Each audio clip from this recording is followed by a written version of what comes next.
Good Good morning. morning, Taylor. How are you? I am good. I am good. You look very pretty today. Hopefully you're Thank staying you. warm because I'm freezing. I have to be honest, underneath my desk, I have my like thick tobogganing socks on. Yeah. Yeah, it's a little chilly. My daughter picked Oh, out a shirt it today, so looks so pretty. It looks so pretty out there. I was, bundling Jake up for school, and then I walked out there. I'm like, whoa, it looks pretty, but it is cold. yeah, it was chilly. It was definitely chilly today, so I'm ready for spring. I don't know about you guys, Me but looks like we have a decent amount on so far. So there should be a few more still popping on, but don't want to hold up class. Now, if you haven't met Colleen and I before, we do several classes, including this one. I do photography classes as well as we host Mixing It Up at MiRealSource every month too. And Colleen does that pretty much everything. If you want to introduce yourself, Colleen, Sure. all the I'm on classes. staff. I am on staff at MiRealSource, but also been a licensed realtor for over 22 years. And I'm excited about this class. This was kind of something Taylor and I wrote to help agents be able to get their new listings because we need you to go out and list some properties so we can have more inventory, but to help you get those listings in quicker, more efficient, and some great tips and techniques as we go along. Yeah. Yep. So if everybody could let us know that you can hear us and see us okay. There's a question section. You're welcome to ask questions throughout the class. While one of us is speaking and demoing, we'll be monitoring the questions and vice versa. So go ahead and use the questions panel as much as you want, but also let us know you can hear us and see us okay. So, all right, great. All right, thanks, Corinne. You can hear us. You can see us all right too, correct? Good Perfect. All right, morning. thank you. All Thank you, right. everyone. Hope you all are having a great morning. We got a lot of content to cover. Basically adding a listing from A to Z, some helpful tips for you. Everything from tax records and auto-populating to photos and marketing your listing after the fact. So yeah.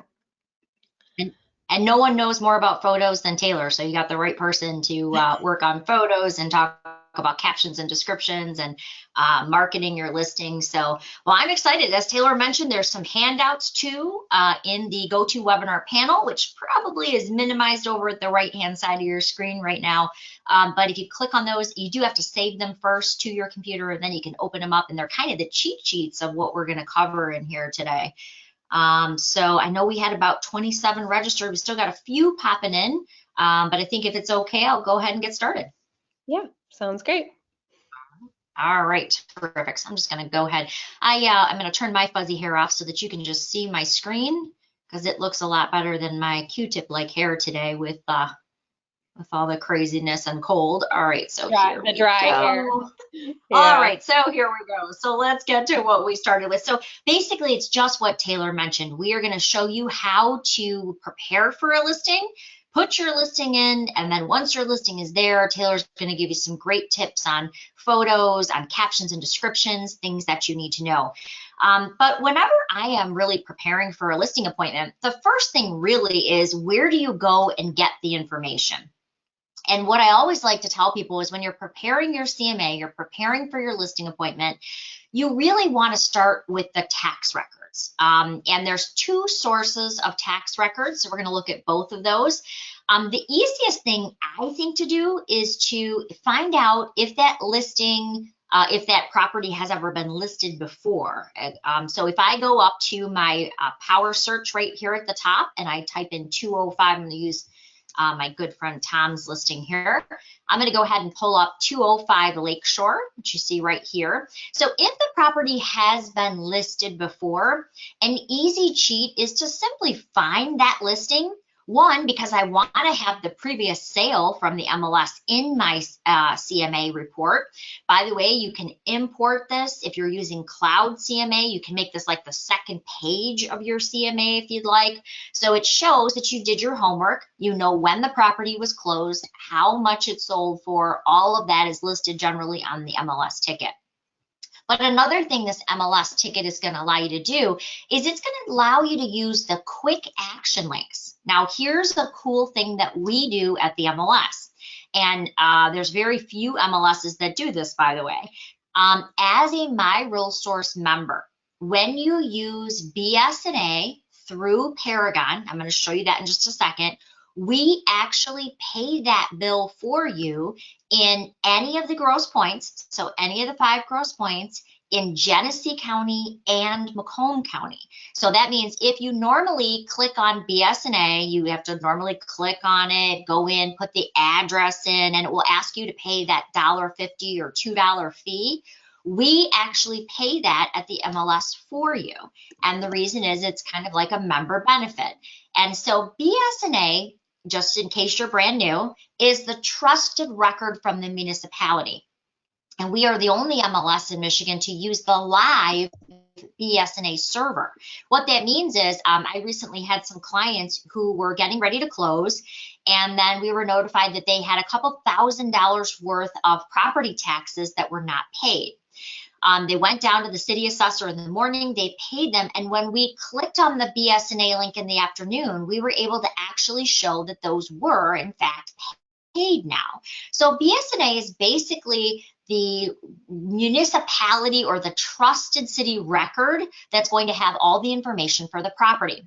Now, how you get to BSNA is you can actually use, and I'm going to apologize here, we give Brian a lot of ribbing on this, but it actually kind of looks like this garbage can symbol right here. It's actually not a garbage can, I apologize. It's supposed to be a government pillar, but when he squished it down onto the button, it kind of looks a little bit more like a garbage can.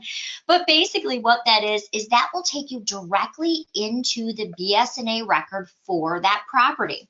So when I'm ready to find out what the taxes are, who owns the property, how many bedrooms, how many bathrooms, what's the square footage. When I'm starting to do my CMA, I need to gather up all that information. So what I want to do is I want to click on that government pillar, and instead of now having to log out of Paragon, log into BSNA, find the city I'm looking for, and then type in all the information, I can simply click on that and it's going to take me right into that specific record. What it's going to show me is that it was built in 1988. I'm going to need to know that, right? Is it newer construction? Is it an older home? How many bathrooms? What's the square footage? How many acres? How many bathrooms does it have? How many full baths does it have? So I can actually start gathering my information directly from BSNA. It's also going to show me what the tax information is. It will show me what the land frontage is. This happens to be a beautiful home on the water. It's going to give me detail about that. A lot of times it will tell you even if it has a steel seawall, you'll see that information here. It'll show you the sales history. As we scroll down, it'll show you if it has a garage, if it was built on a basement. All of that information is generally recorded here. And this is going to start now helping me build up my information that I'm going to use to prepare my CMA. Now, in many municipalities, and I just had this actually happen with a client in Sterling Heights, it turns out that mom died. This particular woman bought the condo. She never homesteaded it. And so when we went into the BSNA record, it turns out she owed about $7,000 in property taxes. And then I looked it over when I was going through this to prepare so I could ask her those questions at our listing appointment. Because obviously, if you're netting that seller out at your listing appointment and they owe $7,000, well, that's certainly going to impact their bottom line when you're telling them how much money they're going to walk away with, right? So the great thing here was we actually had that discussion. She said, oh, no, it was my mom's condo. I just purchased it. And I pointed out it had never been homesteaded. So we actually went down to the city and she got a lot of that rebated because they said, oh yeah, it should have been homesteaded and it wasn't. So those are great conversations that right from the BSNA record, we could go ahead and we could have. A lot of times water will be listed here now. For instance, I recently listed a home in Warren, and there is a water tab right next to where it says building department right here. And it showed that there was a $400 outstanding water bill on the property. Now, as you know, water is attached to the property, so that does have to be paid. So these are all great things that I'm able to look at on the BSNA record and then discuss with that seller so that we make sure we give them that right bottom line number. So the first thing I want to do when I'm preparing for my CMA is I want to use that BSNA link. And then what I do is I like to also include this in my CMA. I want to show them where I got my information from. I want to show them where I came up with that they had, 6 full baths and what the square footage is. And so what I like to do is I just go here and I print it. I usually print it to a PDF. And then I save it to a file so I can pull it right into my cloud CMA report, which I'm going to show you in just a minute. So that's the first thing I like to do, but there are 2 records, as I mentioned. Now, let me be clear that BSNA is really the trusted source. If you were ever in a legal situation, a judge is going to look at the BSNA record. And the reason is it's the trusted municipality source, and it comes from one source. Versus the other option, which is Realist. Now, Realist is a combined data from the municipality and the MLS. So sometimes it will actually point out discrepancies. So when I want to go into the Realist record for this property, I'm going to simply click on that red icon, that Realist record, and it's going to pull up who owns that property. It'll pull up things like the SEV, it'll pull up the property or tax ID, it'll pull up all the assessment information. But as you scroll down, you'll also notice things like the market history, when it was sold. A lot of times you can even see if there was, as you can see here, there was a conventional loan and they did 2 refis. A lot of times it will even show you if the property's gone into foreclosure or if there's a sheriff's deed. All of that is generally recorded right here. Now, I also print this off and I put it in my CMA. Actually, you can just save it as a PDF and pull it into your cloud CMA if you prefer. But the idea is many times it will even show you discrepancies. I had another home in Sterling Heights where it said the MLS said it was 2 stories, but the tax record said it was 1 story.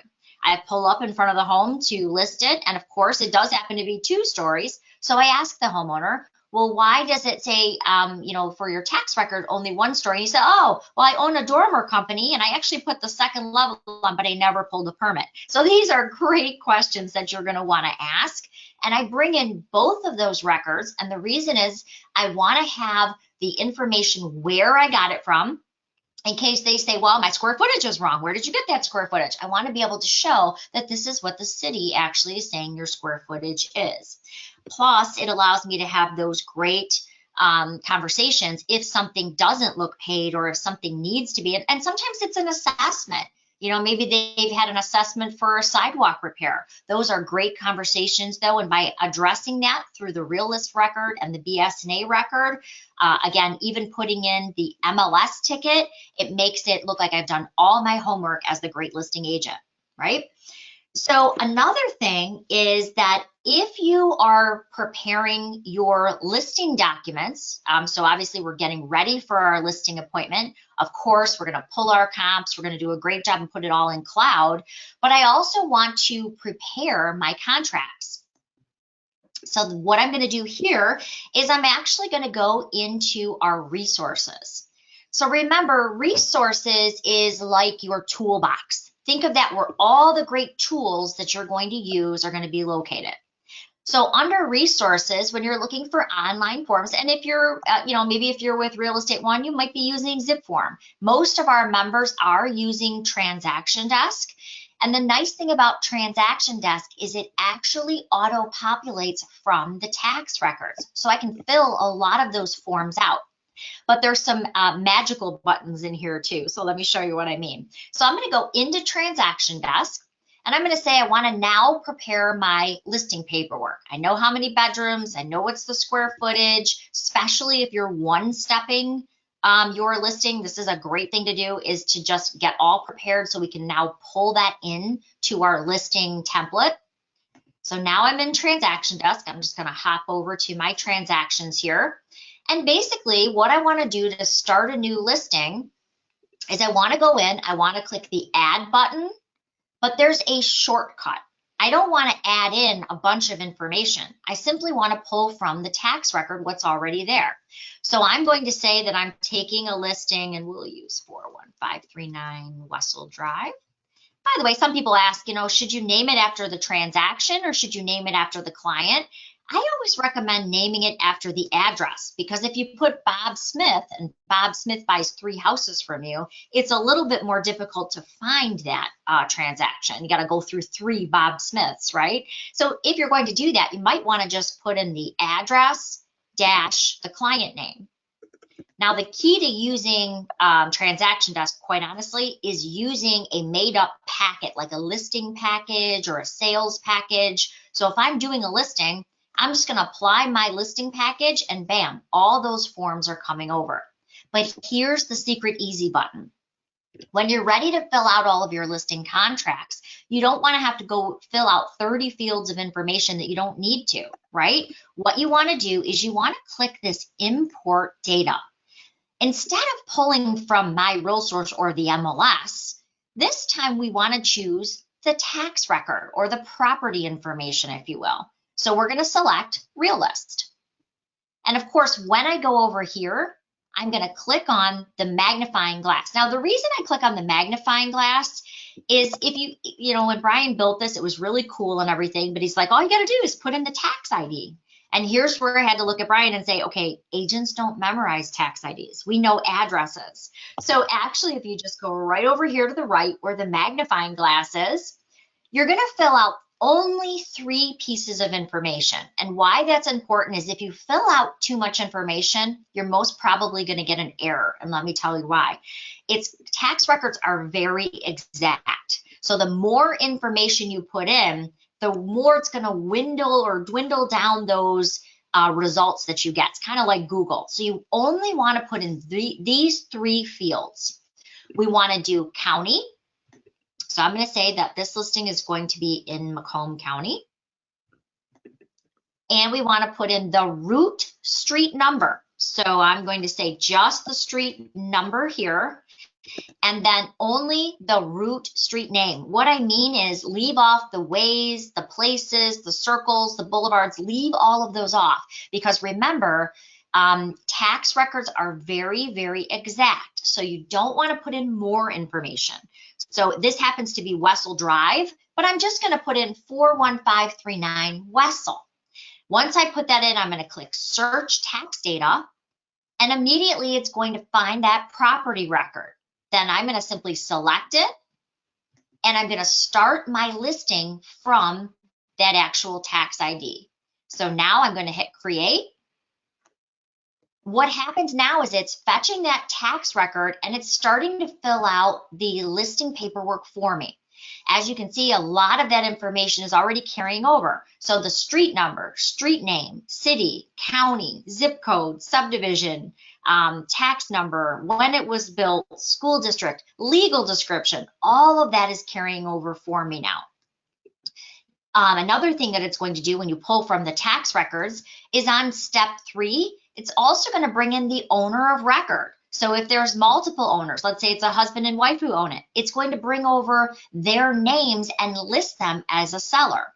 Now, why that's actually important is because when it pulls in that seller record, it also knows where the seller is supposed to sign. So it will pre-print the seller's names under the signature line. And if you're using Authentisign to list it, which is an e-signing program, it'll even set up where they're supposed to sign. So it will save you a tremendous amount of time. As I jump over to the forms, there are 2 critical pieces here now. One, and I love this feature, so I'm just going to show it. And I generally don't show it in this class, but I'm going to show it to you. The seller's disclosure statement. Now, seller's disclosure statements are generally never, at least they're never supposed to be filled out by the agents, right? It's always the homeowner who's describing the condition of the home. The cool thing about the seller's disclosure statements in Transaction Desk is that the homeowner can actually fill them out right from their email. So let me show you that. So as you can see, I, the agent, I'm never filling this out. I don't know what the condition of the home is, right? And it would be a huge liability if I did.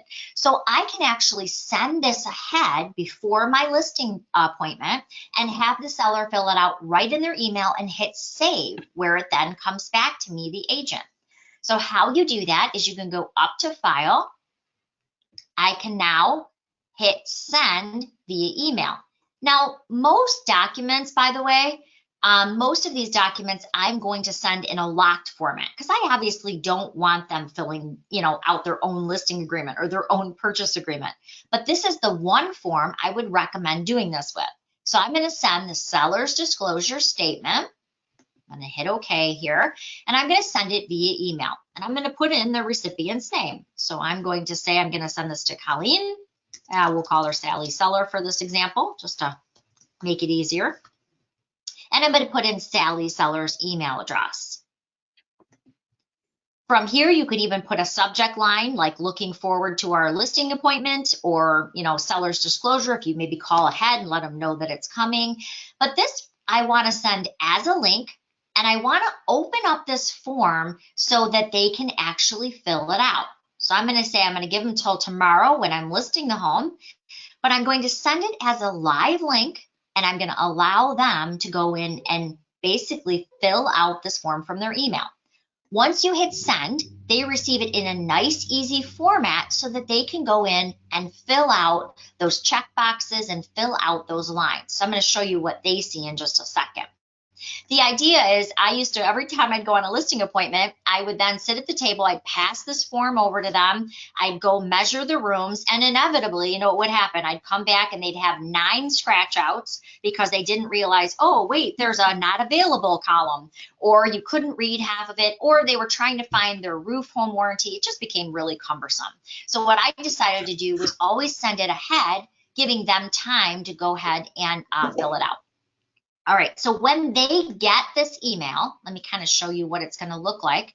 When they get it, of course, from you, because that seller is going to have no idea who Transaction Desk is or who Instanet is. And so when they get it, it comes from me with my branding. My contact information is down below, and all they have to do to fill it out is simply click on the form. There's a little bit of instruction there for them. Click on the form below, and you can fill it out. Of course, that seller gets a very easy to use and streamlined version of that form. So they don't get all the fancy bells and whistles we get in Transaction Desk.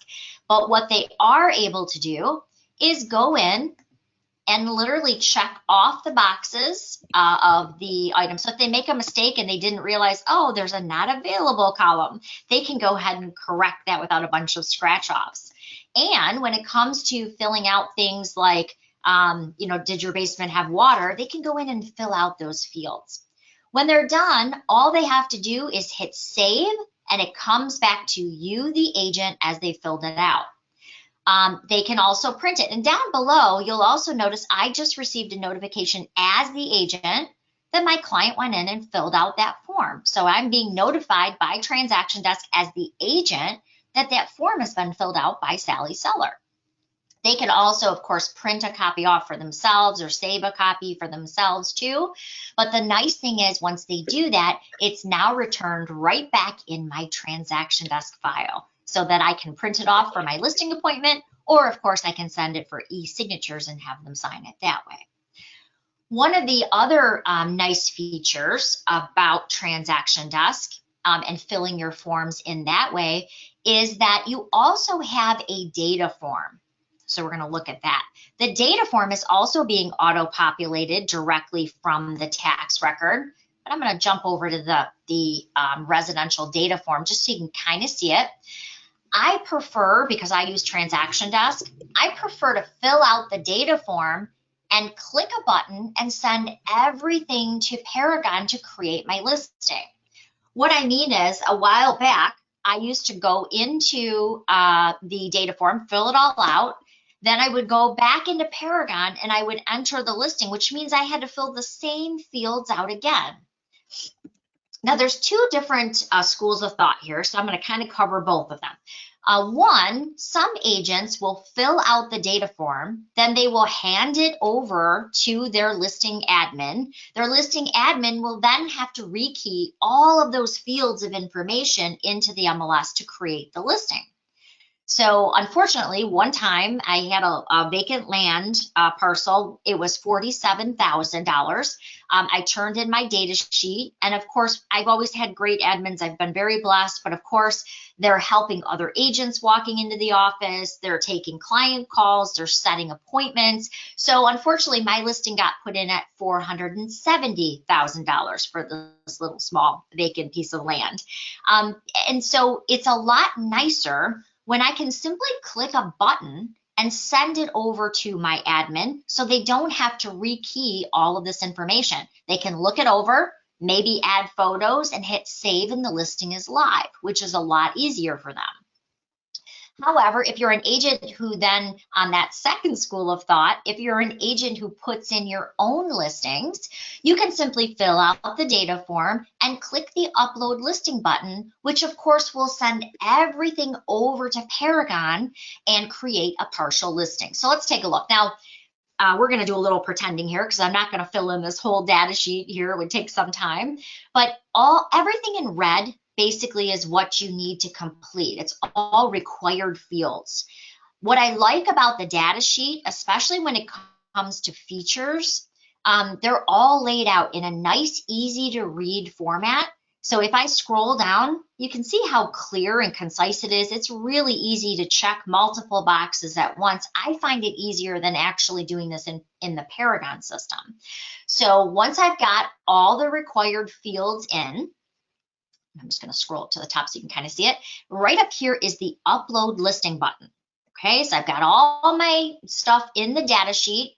And of course, many times when we're preparing for our listing appointments, we might not know the final listing price, right? We might not know, all of the room measurements and details. So you can still start the data sheet, and then after your listing appointment, you can come in and fill in those integral parts, like what the listing price is going to be, what the room measurements are. So once I've got all of that in, I now can click the upload listing button. I'm now going to push all of that data basically over to a partial within Paragon. So if I go into Paragon now and I go under listings, I can see I can change or maintain a listing, but I can also look at my partials. Now, if you've done this, your admin, by the way, sees it the same way. Your admin can see all listings that are within that office. So let's pretend for a moment I am your office admin. I can actually go in and I can say, okay, I want to see all partials for my office. Very easily, I can click on partials, pull those up. And of course, for me, I can go in and I can see all of my partials personally. So these are all my personal partials.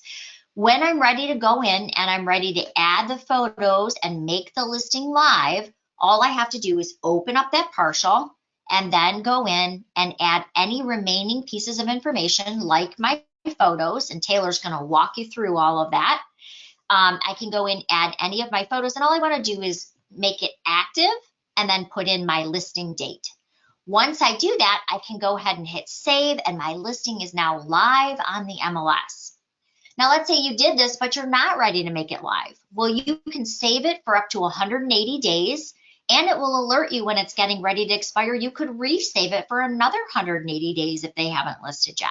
So keep in mind, you can save it as a partial, or you can save it and your admin can complete it, but it's a nice, easy way. Instead of having to go into Paragon and fill all this information out, all of this information is now auto-populating right from that data sheet. And as you can see, when you're going through these, I personally think that the data sheet is a lot easier to read. It's a lot more, for me, it's bigger, so it's a little easier to see because I do have old eyes. And I can go right down and pull all that data in and then fill in anything additional that I want right here. Okay, so nice, easy way just to pull that data in. And if you do have any questions, remember Taylor is manning the questions for us, so feel free to type your questions in the questions box and we can go ahead and address them.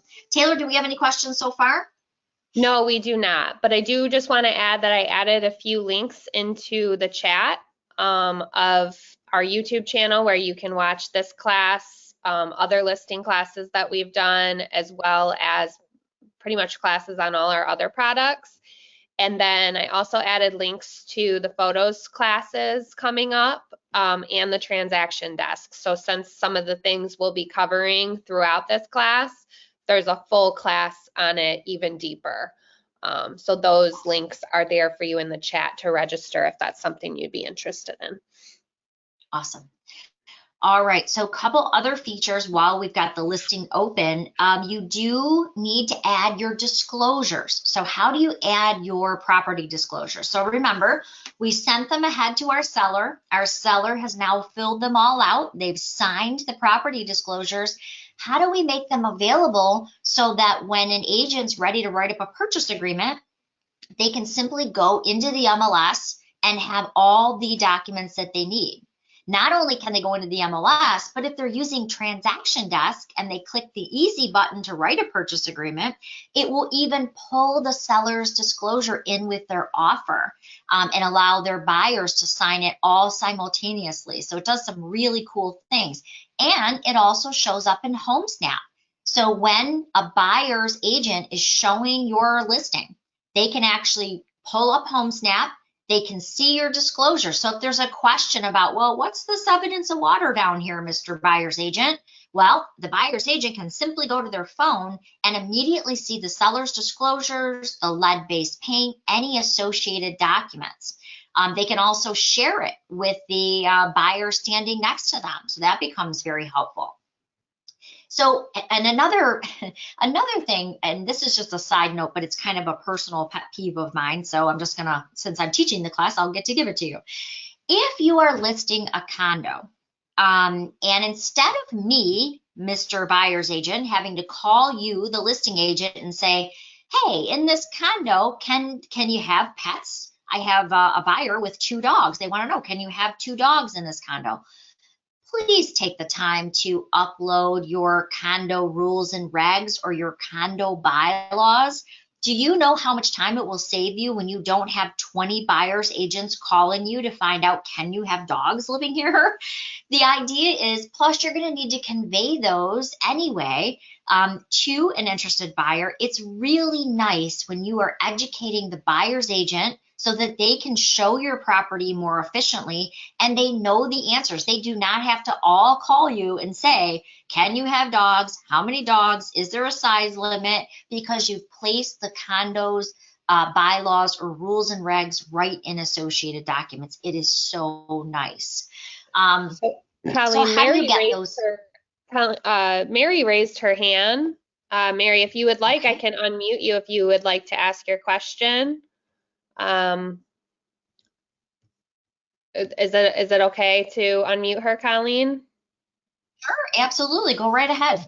Okay, we'll see if she's there. I just noticed the hand raised, so hopefully it wasn't raised for too long. Okay. Okay, Mary, I unmuted you, so you can ask your question if you'd like. Mary, are you with us? She's on, but... I'm sorry, I didn't have a question. Oh, oh okay. Well, it's nice to talk to you anyway, Mary. I hope you're having a good morning. We can hear somebody's voice that's on. All right, well, I will mute you again. All right. Well, if you do have any questions, just feel free to type them in that questions box and then Taylor will go ahead and address them. But thank you. I know sometimes it gets, inadvertently hit and but at least we know that you don't have a question. So, but stop us if you do.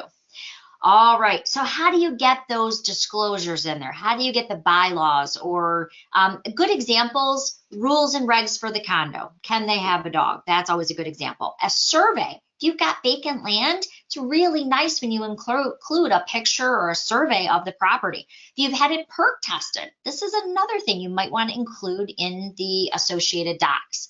So it's really easy to add those documents in. You're just going to go to Add or Edit Documents right over here on the left. And then you just have to decide where you're pulling those documents from. So I'm going to hit Add New. I'm going to give it a title. I'm going to call it my seller's disclosure. And I'm just going to browse my computer to find where I've got it stored. So I'm going to use my Cove property here for just a moment. And I'm going to say, okay, I want to include my seller's disclosure. Click on it and save it. And now that seller's disclosure has been added to my listing. That way, again, if you're showing a property and you know they can have dogs, I don't have to call you. It's great to put that information in here. And then here's our seller's disclosure. Likewise, when they're ready to write an offer, do you know how nice it is when they can simply just click on the seller's disclosure and they can see it all filled out and signed at the bottom by your client, whether it's the lead-based paint disclosure or the seller's disclosure. It makes it so much easier. So please take the time to add those in. As you can see, it's a very easy process. If you do make a mistake, simply check it off, hit delete, and that item is removed. And if you, a little key too, if you are relisting a property after a long period of time, great idea to do a new seller's disclosure on lead-based paint because they do have the date on them. And if it's been a really, really long time, you do want to make sure that those are getting updated. So again, very easy to add your seller's disclosures and lead-based paint, but think of it more than that. Add those rules and regs in, add those surveys. It certainly does help. Okay, so if you do not use Transaction Desk and you still want to go in and have a little help, you want to import from the tax information and create a new listing, if you are not using that really cool data sheet I just showed you, you can actually go into listings, and of course you can start a new listing from the tax records. So in this case, let's pretend for a moment we're going in, we're starting a new single family or residential home. There is a tax autofill button up here. Now again, personally, I like the data sheet because I think it's a lot easier to work with. I think it's a nice, easy read. It's blown up. It's much bigger than having to go through each one of these. Plus, on the data sheet, I think that the field description is a lot more clear. Like ZL source, I really don't know what that means, but on the data sheet, it's properly listed. It's where the square footage is coming from. So it's a little bit easier for me to use the data sheet, but whatever works best for you. If you're not using the data sheet, you can always go to the tax autofill button. Now we have, no matter, even if you're with a vendor MLS, someone that we provide MLS services to, or if you're a MiRealSource member, you will have all 83 counties to choose from. That means we have the entire state of Michigan that you can auto-populate from. So in this case, I'm going to say that I'm starting my new listing in Macomb County. I'm going to click on the county, and it's kind of that same concept. You're going to put less information in. What you do want to include is the house number and the route street name. Same concept. Less is best here. This is Wessel Drive, but I'm only putting in Wessel. And the reason is tax records are so exact. You want to make sure that you're getting an exact match. So less is best. Once that property pulls up, which you can see it did right here, we're going to go ahead and check that property off. I'm going to say, yep, that's the right address, 41539 Wessel. Now I want to autofill my listing with that data. Now this always comes up. Well, Colleen, what if I'm not sure about that tax record? Or what if I'm not sure about one of those items? Well, keep in mind you can deselect items as well. So if something doesn't look right and you don't want that auto-populated in, you can just deselect it. But in this case, it looks good. We're going to go ahead, we're going to hit save. Now what you're going to see is that information is now starting to auto-populate. And now I can go through and fill in any remainders, add my photos, add my disclosures, and I'm good to go. All right. One last takeaway too, since we talked about adding disclosures, we've talked about filling out your listing paperwork, we've talked about where you start researching your property.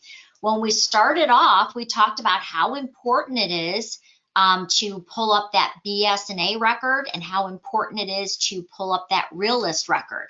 I, as I mentioned, like to put both of those into my Cloud CMA, because when they ask me, where did I get the square footage? When they ask me where that information came from, I want to be able to quickly show them that. So again, the easiest way is to pull up, if it's been listed before, you can pull it up in the MLS, simply click on, and I apologize, kind of looks like a garbage can icon. That'll take you into that BSNA record, but I do want to show you how you can actually import that into Cloud CMA. And that allows you to pull that whole record in. It also does something else. I'm going to give you a little cheat right here. When it pulls up that BSNA record for that property, it will also pull up a public photo. So it's going to pull up the BSNA record, and it's going to pull up the photo of that property. You can, now you can't do this with MLS photos, so I want to be very clear. With MLS photos, those are branded, or I'm sorry, those are, one, they are watermark and branded, so we can tell if you've taken someone else's photo. However, those are also copyrighted, and Taylor can tell you all about copyright, but the idea is that someone, the person who clicked the shutter, actually owns that particular photo. So you can't steal someone else's photo. However, on BSNA, this is actually a public photo. And what I can do is, if I haven't been to the property before, if I haven't had time to go in and take a photo, I can actually pull up that public image and I can save it. I usually just like save it to my desktop, or I'll save it to my file folder. I'm gonna say we're gonna just save this and call it 1 just for the sake of time here. And what I'm doing is I'm basically saving that photo so that I can use it in Cloud CMA. So go ahead and just show you. So I'm going to show you a good example. Now, Cloud CMA is what I use and what the MLS provides to do a great comparative market analysis for your sellers. So once I have my listing record here, once I have my BSNA record and my Realist record, I'm going to click on Cloud CMA. And I now want to bring those items into my CMA, because I want to show the seller, yep, this is where I got your square footage. This is where they say you have some unpaid property taxes. I want to be able to show them everything within my Cloud report. So, and I apologize, sometimes it's a little bit slower when we're streaming, but so for instance, on my, we'll use Cove here. When I go in, I'll just kind of show you what I do for my CMAs. I like to bring in things like the market stats. I like to bring in the Realist record, as I mentioned. You can bring in an overhead photo too. I'm just gonna go ahead and quickly pull this up, but this is what Cloud looks like if you haven't used it before. It'll talk about your company. It'll talk about who you are, contact me page. It'll show comps. It'll show the listings. It just really makes a super great presentation. But really, everybody gets Cloud. So what sends your Cloud report or your CMA to the top of the list? And it's the extra pieces that you add in. So for instance, let me grab a good one here. Grab one that I just recently did for a client, so I can show you pretty current market stats and things of that nature. Let's see, where is the one? I want to use this one. Okay, so again, you can pull in that cover, so you have a nice, if you don't have a cover shot, it will allow you to use a Google overhead shot. However, you can see I just took this picture right from BSNA. I like to include the market stats. So this is a really cool example. If you look in October when we listed this condo, property was down, the property inventory was down 58.9%. So that means there were 219 listings on the market in 2019. There were only 90 on the market in October of 2020. So it's like supply and demand, right? Not enough on the market. So we're seeing we're basically down almost 60% in our inventory. So what are we seeing as far as the average sales price? Well, we're seeing that the average sales price went up about 30 grand in 1 year. This is a great way to educate that homeowner on, what's going on in their market. I also pulled up, as I mentioned, the previous listing ticket of when she purchased it. I pulled up the realist record. I have all of this in here. And by the way, this was the property that we had the delinquent taxes on. So as you can see, you see where I was indicating, hey, we have some property taxes that haven't been paid. This caused us to have the conversation about homesteading, and this is how we actually got a lot of her money back, and she only had to pay a couple, I think she had to pay 2 of the 7,000 in property taxes. So it worked out really well for her. So I bring all of those in. I like to show them I did my homework. It also shows, again, if the water read was done, if they paid their water bill, a lot of the cities will now show that through BSNA too. So how do you bring in those additional pieces? How do you bring in those water bills? How do you bring all of that in? And the answer is right through your Cloud CMA account. So what you're going to do is you're going to go right up to this icon at the top here, and you will see custom pages. Really easy to pull those in. All you're doing is clicking your custom pages. Now, if you don't have a custom page, you certainly can make one. Like you could make your own resume, things like that, by simply clicking on the little pencil. But really what I find is most helpful is just bringing in those PDFs. Another really good example here, I had an investor who bought this home sight unseen. He had never seen it. And he was hearing the record sales going on in Michigan right now. He was actually out of the country. He called me and said, hey, I want to sell this. We should be getting top dollar, right? Well, of course, I went there. Unfortunately, it was tagged for no C of O. It was also tagged for a couple different reasons, but I took pictures. Unfortunately, the tenants who were leasing it did not take great care of it. A lot of the cupboards were ripped off the walls. So what I did is I actually took photos, and I included that in the Cloud CMA. So I could actually show them, I know you think this is going to sell for record high prices, but it's really got a lot of damage, and there was a lot of work that needed to be done here. Actually, there was some flooding even. So I got pictures of all of that. But you can bring those type of things into Cloud too. I just actually took the pictures, pasted them into a Word doc, and then made it a PDF and pulled it in. So you can bring almost anything in. Kind of the sky's the limit, if you will. All you have to do is click upload your PDF and just find it on your computer. So again, if you know that you have, let's say, exactly what I did, you took some photos, or maybe you want to bring in those market stats, just save them to your computer, simply pull them in, and now you can make that part of your CMA. So really, really easy to do. If you've ever got something in there that you do want to remove, you can simply just click on it and it will pull it out as well. All right, so I think that's all that I had on my list. Taylor is now going to take you through the really fun stuff. She's going to show you how to get those photos in there, things that you should do when you're taking photos, and great ways to advertise on social media once you've got that listing created. So she gets all the fun part. Taylor, I'm going to bump you up to presenter if that's okay. Sounds good. And feel free to put in any of those questions for Taylor or myself in that questions box. Okay. All right. Great job, Colleen. Thank you. So Colleen walked through adding the listing, populating the tax records, all of that for you. So let's say that now that listing is actually in the MLS.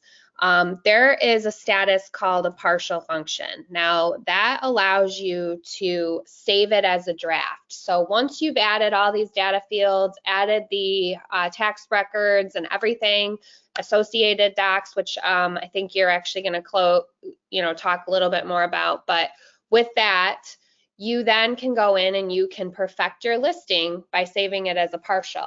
Now, this is really important because, for one, you have one chance to make a first impression with your new listing, and that is the way the data is pulled. So if you have a listing that you make live with one photo, you didn't take the time to add captions, add descriptions, do all that, the data feed actually pulls a new listing when it's made live immediately. So therefore that goes out to the collaboration center for anybody who has their clients set up on a specific search. That goes out to IDX sites with all the agents' websites, and it's pulled very quickly as a new listing hitting the market. So if you were to go in and then decide to edit your listing with captions, descriptions, promotional videos, more photos, just even doing that, what it is it's pulled as a media file update.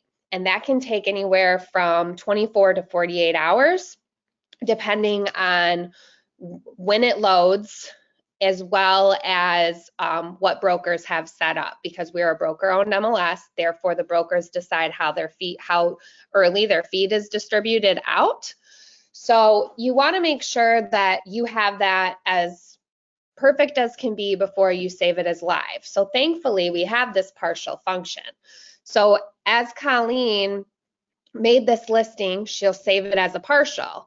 And how you can access that is by going to your listings icon at the top, and then you go to maintain partials. And this is where you would maintain your live listing if you needed to change the status, price change, anything like that.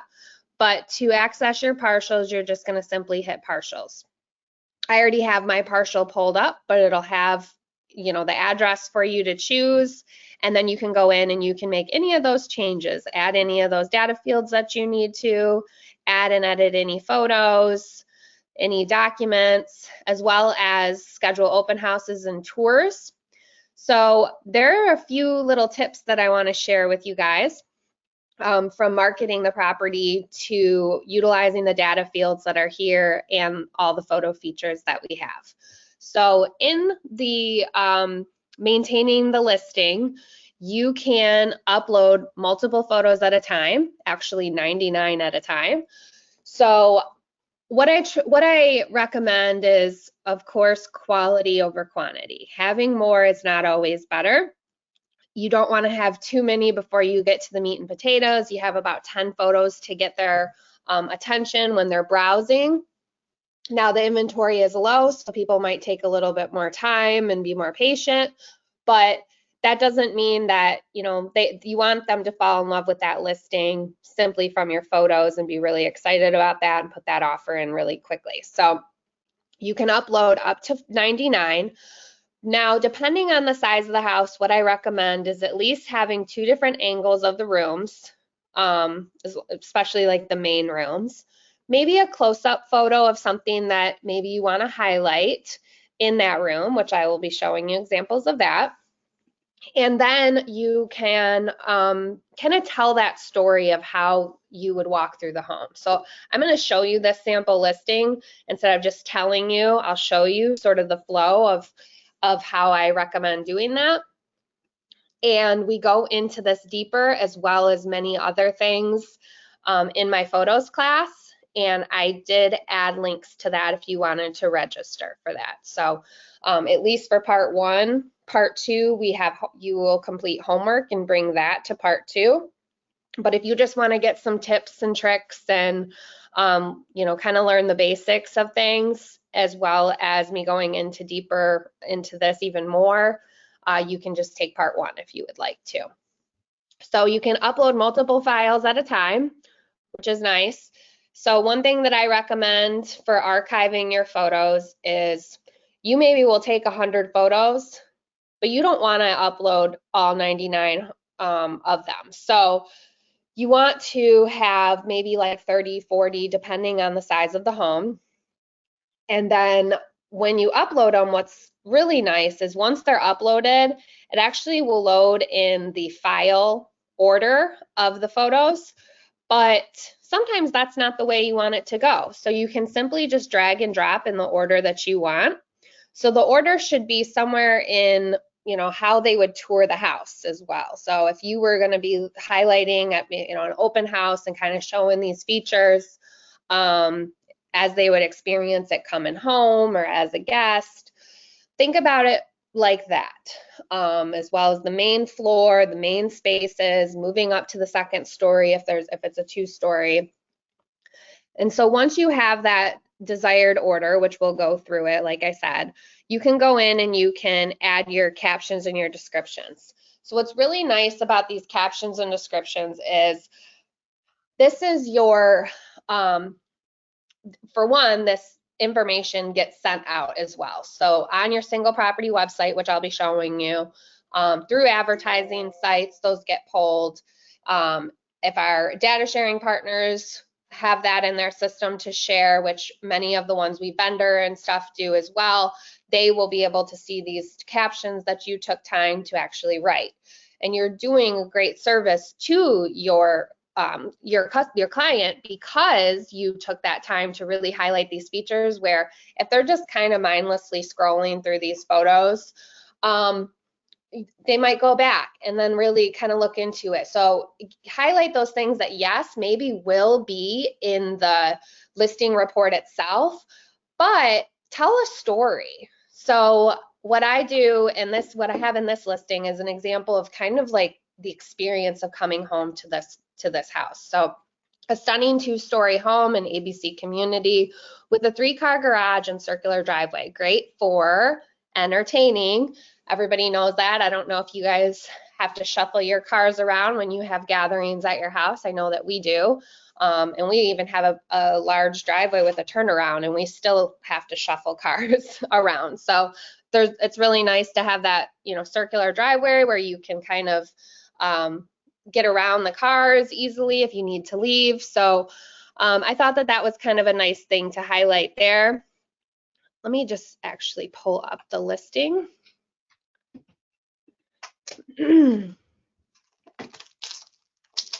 Mudroom, I decided to tell this story coming home. So if I'm coming home from work, I'm parking in the garage, this is my experience coming home. Mudrooms are a huge selling feature, so therefore I decided I wanted to highlight that versus the entry except for the entrance. I thought this was more valuable. So extremely useful mudroom. Now, instead of just highlighting that this is a great mudroom, I actually kind of just told them the benefits of it. We have the built-in bench and hangers for backpacks, purses, briefcases, and more. Little office space for bills and receipts, allowing your kitchen counters to be free of clutter, as well as highlighting the large walk-in pantry and coat closet right there for you.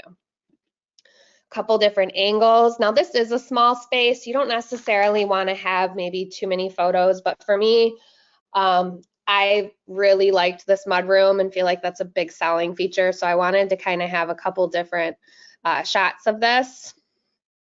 Then we go into the open kitchen. So instead of just leaving it, highlighting one feature in the kitchen, I'm telling that story. So wouldn't you love to cook a delicious meal here? Beautifully updated kitchen with tons of counter space, soft close cabinets.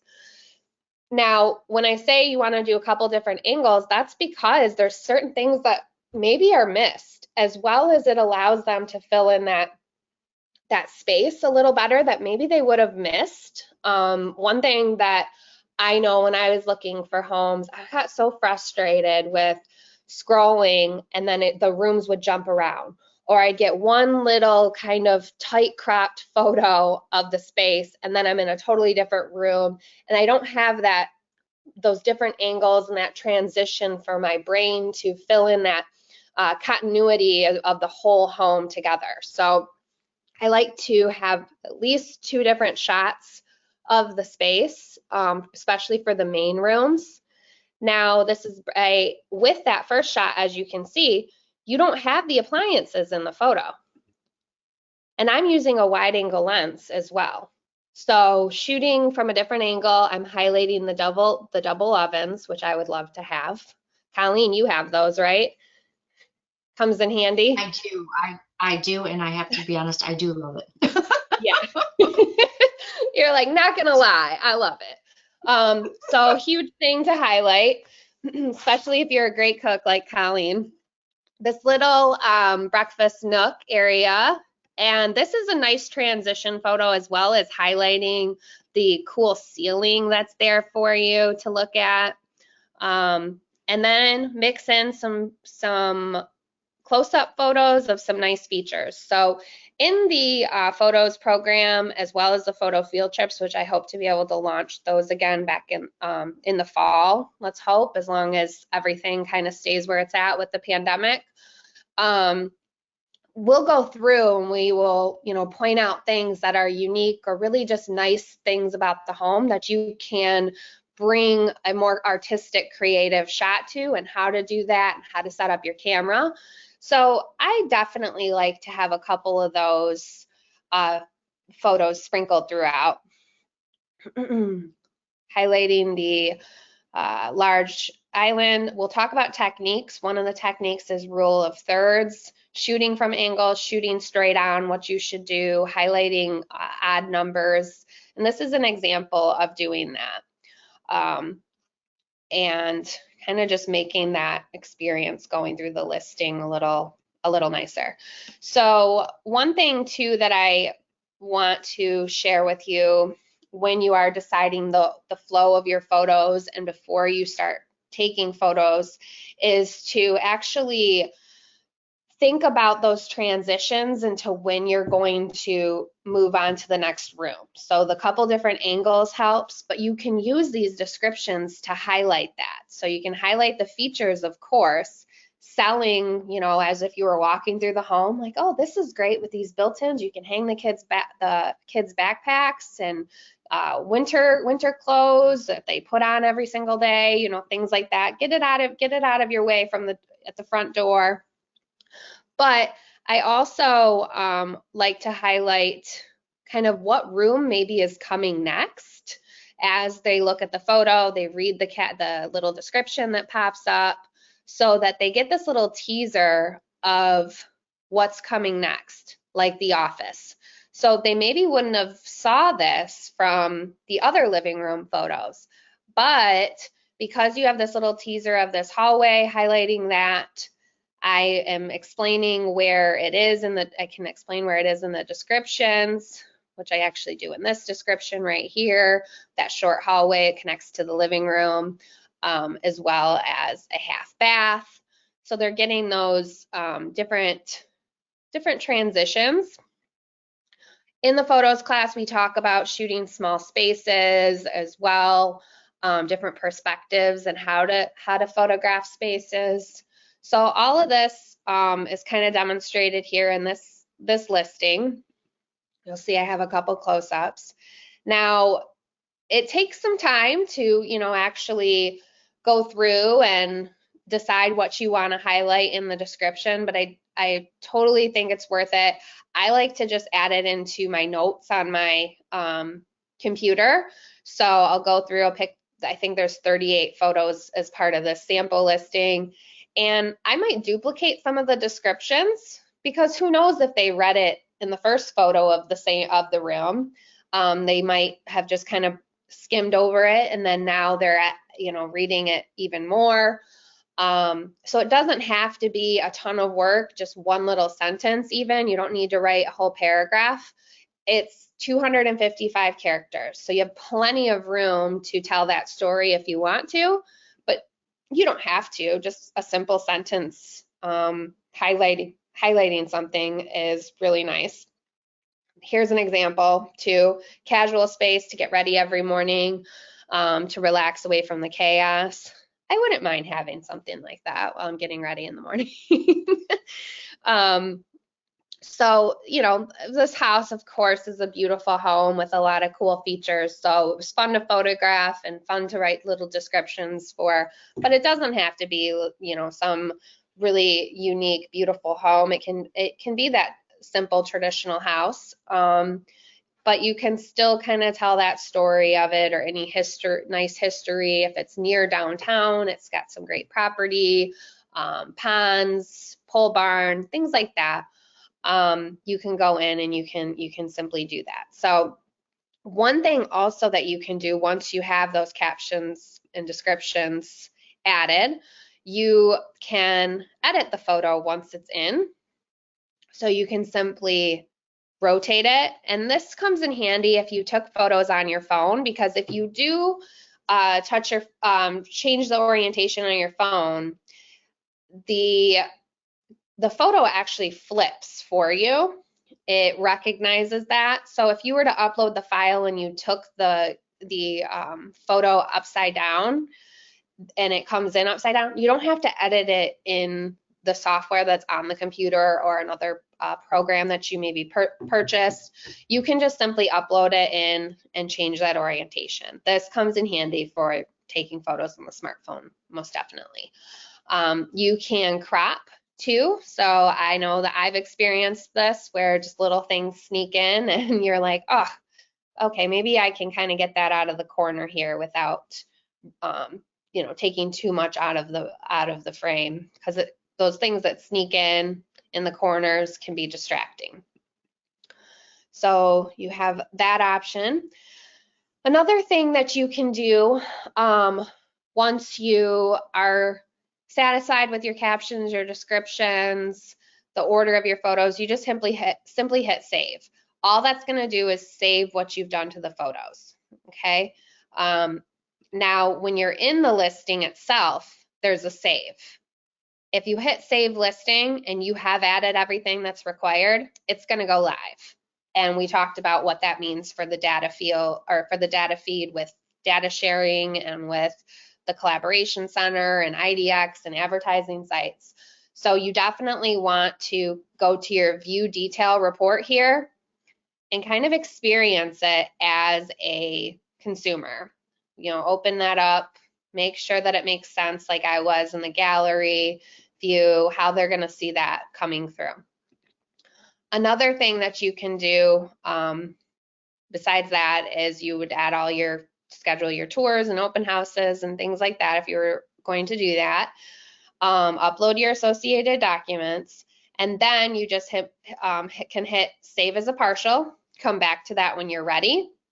This comes in handy as well if you work with an admin. So if you're admin in your office or you have an assistant that keys in all this information, and then you want to be the one to just, even if they upload the photos, you want to be the one to go in and add those photos or add those descriptions. Since you're the agent, you're the one that's been to the property, your admin can save it as a partial. They actually can go in and assign it to you or assume your identity and go in and add it all, and then save it as a partial so that you can go in later and do that. Or maybe you're just not ready for it to go live. You want it to go live in the morning. You can go ahead, save it as a partial, next morning, go to save listing, and bam, it's live. Now, one thing that I do want to show you guys too that's really cool within Paragon's data fields is our tours section. So there is an open house and tour section over here, as you see. That's for you to schedule, and that will come up as a link for them to then go in and get the details and, you know, view that tour or that open house. But what you can also do is you can go into the compensation and tours box, and down here there are 4 fields for virtual tours. Now the way to look at this is promotional videos. Okay, so you can have a traditional video tour. You can, which I'm going to show you, which Colleen did on one of her properties. You can have other types of promotional videos like aerial view videos with your branding, non-branding on it. You can have interactive Matterport tours, which we also I will go into here just in a minute for you. But what I really want you to take away is knowing that there's a branded and an unbranded. So if you're going to do your own tours, or you're going to hire somebody to do a promotional, maybe commercial style promoting you, or one promoting the property, aerial, you can actually request to have it branded. and then you can put those branded ones in the 2 branded URLs. So what that will do is that'll go out to all the advertising places, so your single property website as well as the advertising sites. But you always want to make sure you have an unbranded one as well, because this then gets pulled, this data field actually gets pulled to the IDX. It's what displays in the MLS under the listing report, and it's what will be sent through data sharing as well. So you want to most definitely have one that's unbranded if you want it to be used in the best way. And then if you want to have a branded one, then you can have that and use that for extra promotion for you as well. Now, a lot of companies, they just offer this. It's simply, putting your name and your brand, your logo branding. Other ones maybe will actually have you in it where you can talk and promote yourself before it goes into whatever information about the property. So you have some options here. You just definitely want to make sure you add both or request both. And you don't need to do anything that's super expensive or fancy if you don't want to. Here's a perfect example of what Colleen did. So she went in with just her phone and did a branded one as well as an unbranded one and uploaded that into YouTube. So she just added that to her own, created a YouTube account, simply, add your email, create a password, and you can upload videos right there and share that video link. And now I can put that in to my listing entry piece so that when I save that and it goes live, there is that link right there. It'll say virtual tour or virtual video. And then you can just check this out and watch it. It doesn't have to be anything super fancy. She did a great job promoting herself in it. Share the video. Marshall Lane in beautiful downtown New Baltimore. Actually, we're just steps away from beautiful Lake St. Clair as well. So let me take you on a tour. Stepping inside here, we have an entrance to the 1.5 car garage. We walk right into the living room. It does have a gas fireplace. And then just off to the left, we have a full first floor bathroom.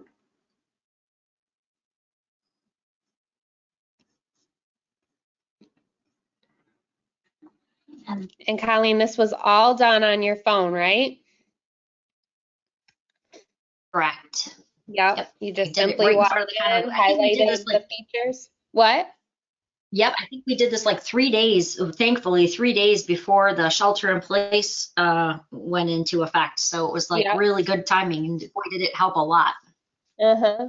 Yeah, so this allowed for you to promote yourself in your office, because at the beginning you mentioned your name and your office, but you also did an unbranded one where you were just really neutral. You just said, check out this property on Marshall Lane, and did basically the same exact tour. And added those into your property. So when you do that, you just simply hit that share button and you can go in and then you can plug that in, and that will be there. That will display in the single property website and advertising sites and collaboration center and all the places you want to highlight the listing. So then you go in and hit save. So let's say that my listing is now live. What can I do? What do I do with it? I can actually share my single property website on this. Now this is really a nice feature, because sometimes you'll see somebody share something right from the MLS and it's a busy report that's mainly for agent eyes, right? And that's sometimes what draws people to go to these advertising sites, because they're just easier to look at. So what we did a few years ago is we designed a single property website, and that actually gets created, I think, within about 20 minutes or so for each property. Once it's live, you'll get an email that your listing has been, your single property website has been made live. And you can then share it right from your email, or you can click one of these quick action links. And there's two options for you. One is a HomeSnap single property report that you can share, which is a single property website. And then there's the one that we've designed as well. So you have a couple different choices there. So here's an example of the one that we designed. And Colleen did a great job with her photos here too.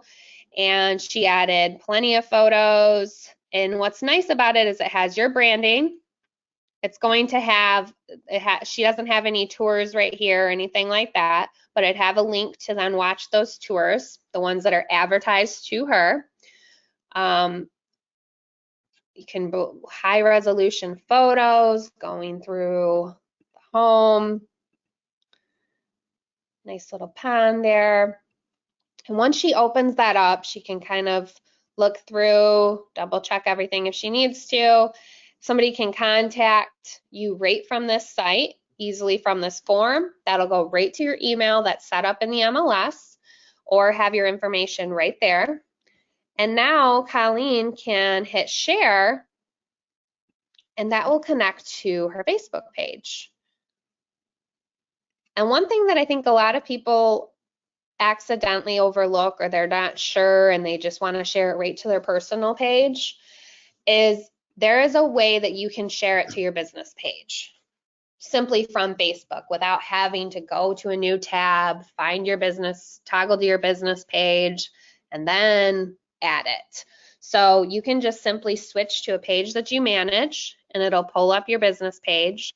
And this is part of the terms of Facebook. So if you are going to do anything for commercial gain, you want to share that on a business page. But that doesn't mean you can't reshare it to your personal page.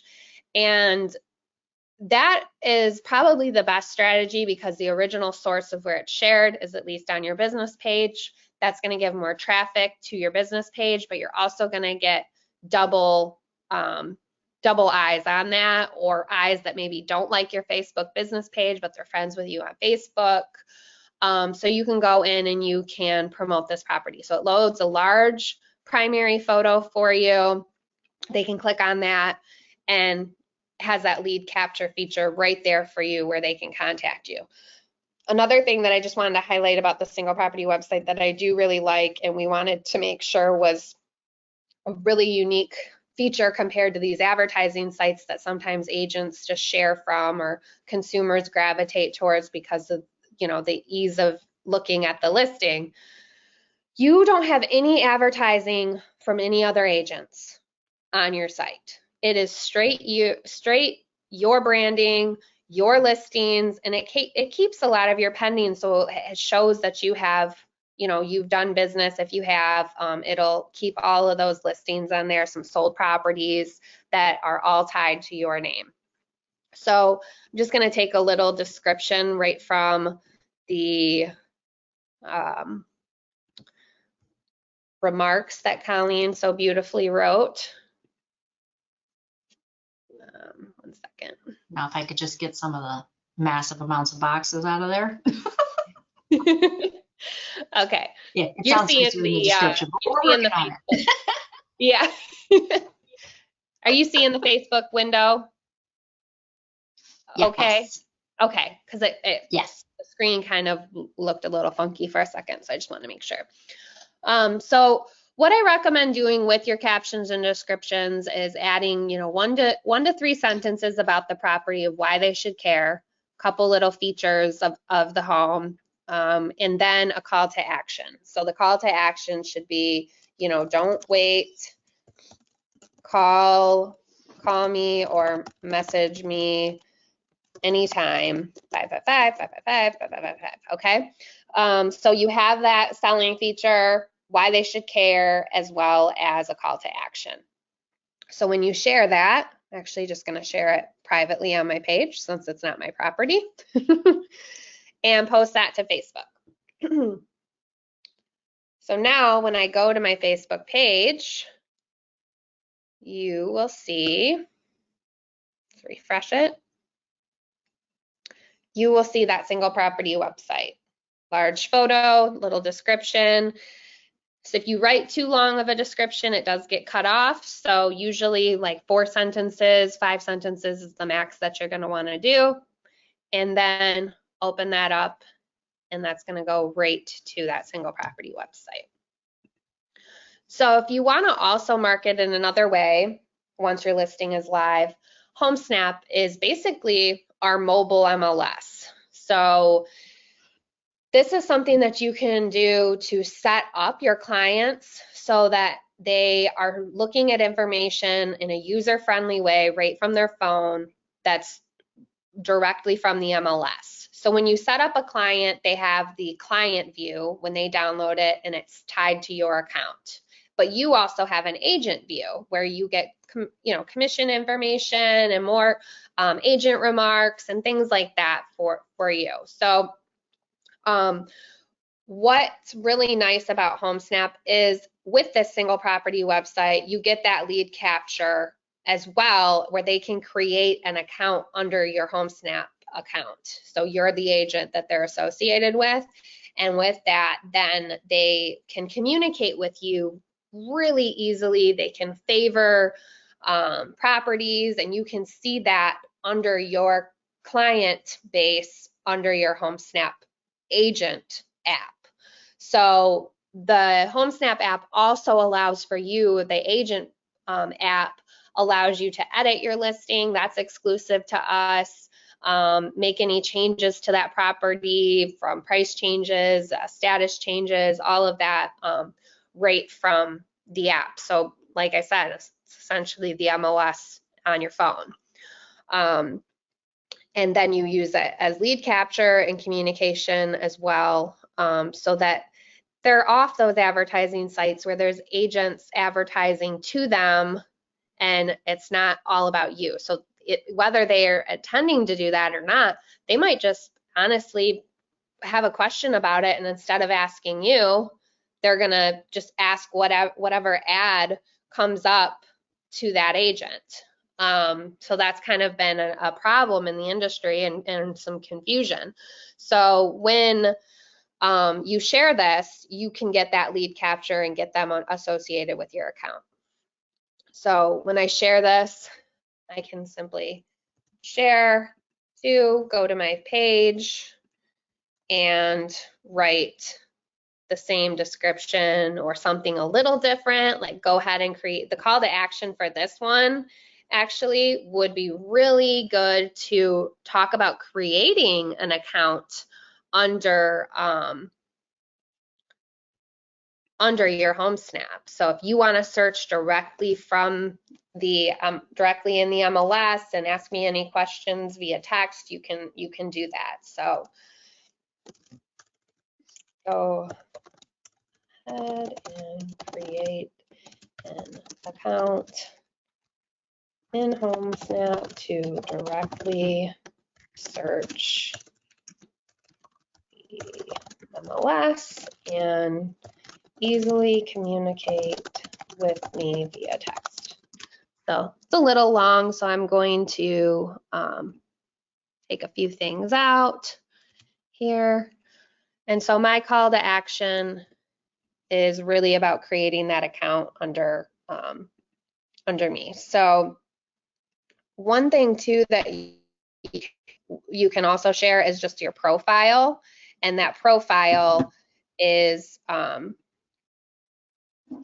easy way, so they don't have to really think too hard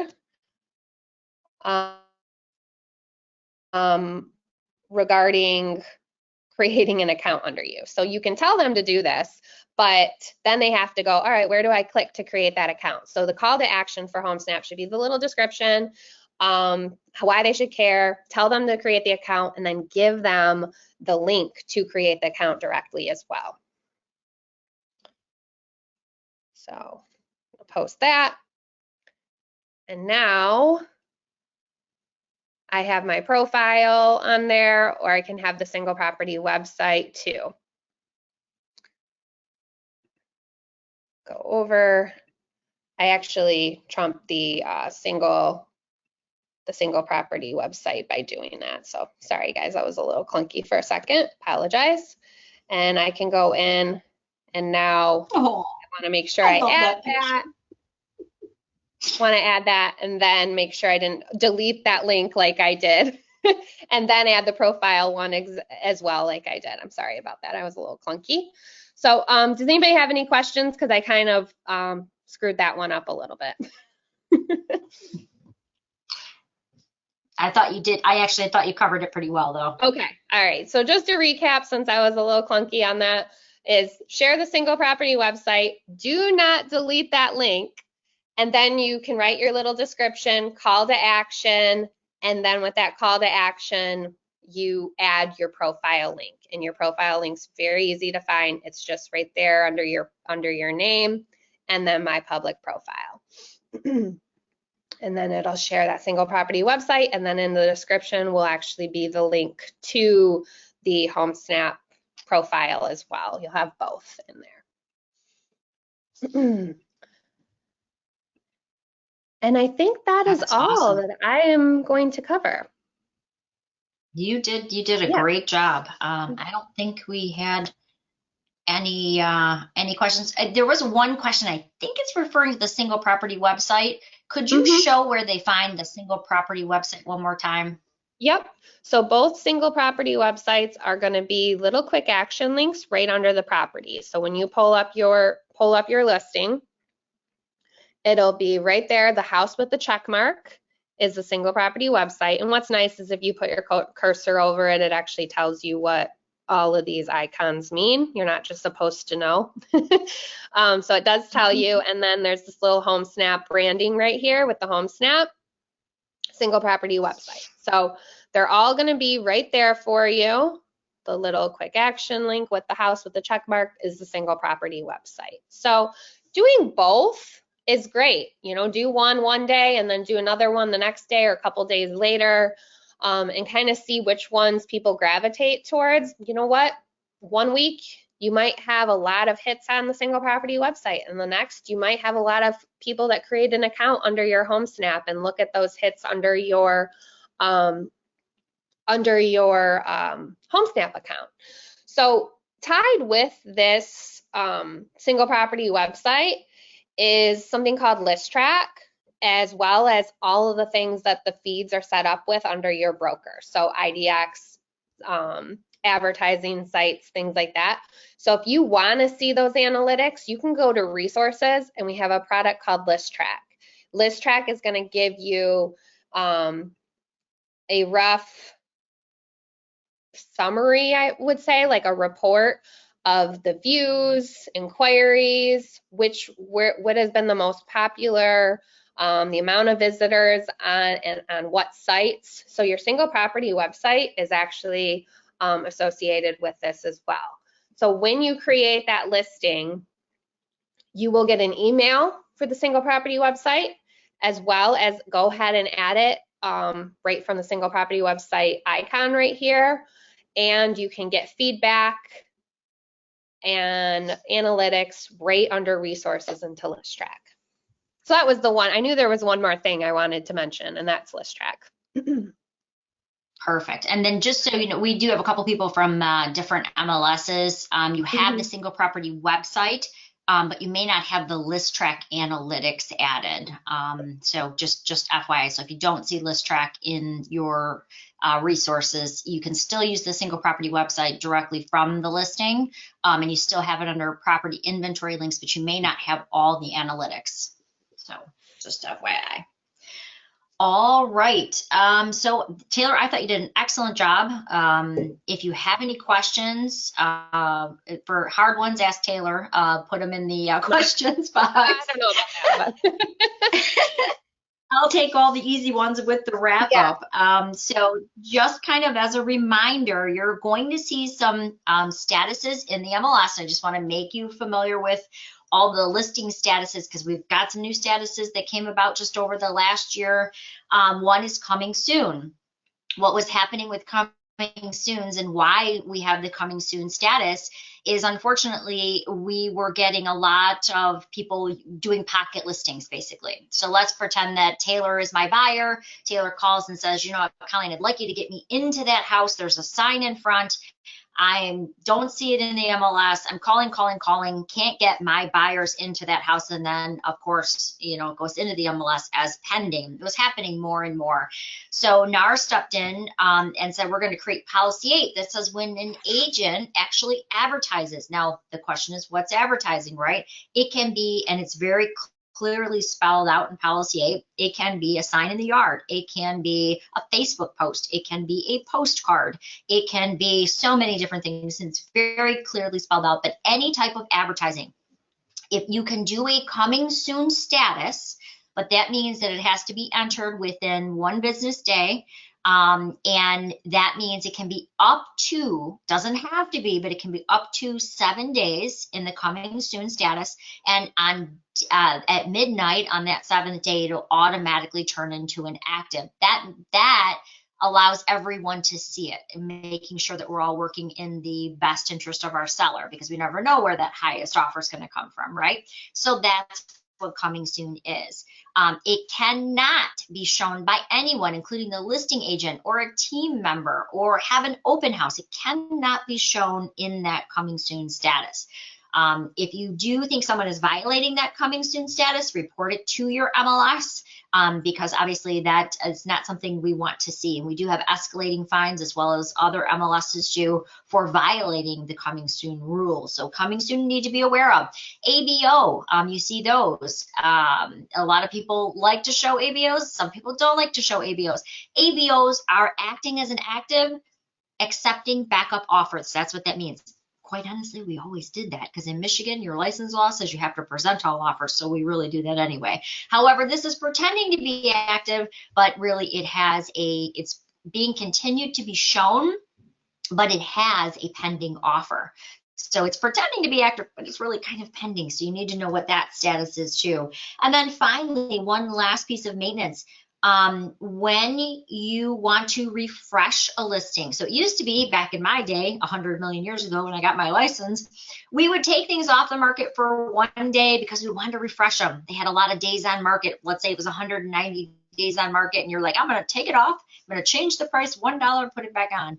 Or I'm going to take it off 1 day, put it back on, so that the listing is refreshed. Does not work that way anymore. Because of IDX keeping cumulative days on market, it has to be taken off for a full 30 days. On day 31, when you enter the listing, then it would be considered a new listing. So when you're using maintenance on the listings, we want you to know those rules. And then lastly, you cannot clone another person's listing. You can clone your own listing. So let's say you listed it, didn't sell, they call you again, they want to put it back on the market. You don't have to go through all those steps. You can simply clone it, but you can only clone your own listing. All right, doesn't look like we have any additional questions. Taylor, I thought you did a great job, and I always love doing this class with you. It's always a lot of fun. Yeah, thank you. You did a great job too. To piggyback off what you were saying about the 2 MLS statuses, are you seeing my screen right now, Colleen? I am. With the dashboard? So in Paragon, Yes. on the dashboard, there is our podcast. We haven't added any really recent episodes this year, but there is actually an episode 9, called 2 New MLS Statuses. So this is when this began. And Colleen, as well as our CEO, have a whole episode talking about these statuses and things to be aware of and stuff like that. So I am going to, for everybody that's still on, I am going to add a link to our podcast if you wanted to listen to that. We also have a lot of other episodes too that might be helpful for you. But I will go ahead and add that, because you did a great job explaining the 2 different statuses, which can be kind of confusing. Thank you. And not all MLSs even allow the statuses, but because of data sharing, you still see them. So even if your MLS says, yeah, we don't use coming soon, and many of them do, at least know what it is, because you are going to see it through the data share. All right. Well, I think we did a good job. We ran only 4 minutes over, Taylor. I think we did darn good. Yeah, a lot of for the amount of content that we covered. I mean, we basically did A to Z in record time, I think.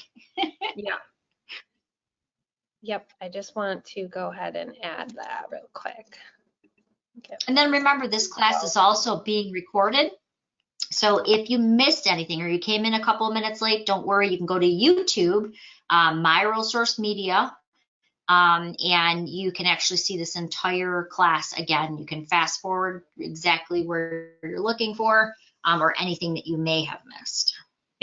Yep. All of those links are available for you for anybody that's stuck on. And thank you for joining us today. Great job, Colleen. Thank you. You too. All All right. right. Thank Bye, you. everybody. Bye. Happy selling. Happy listing, I should say.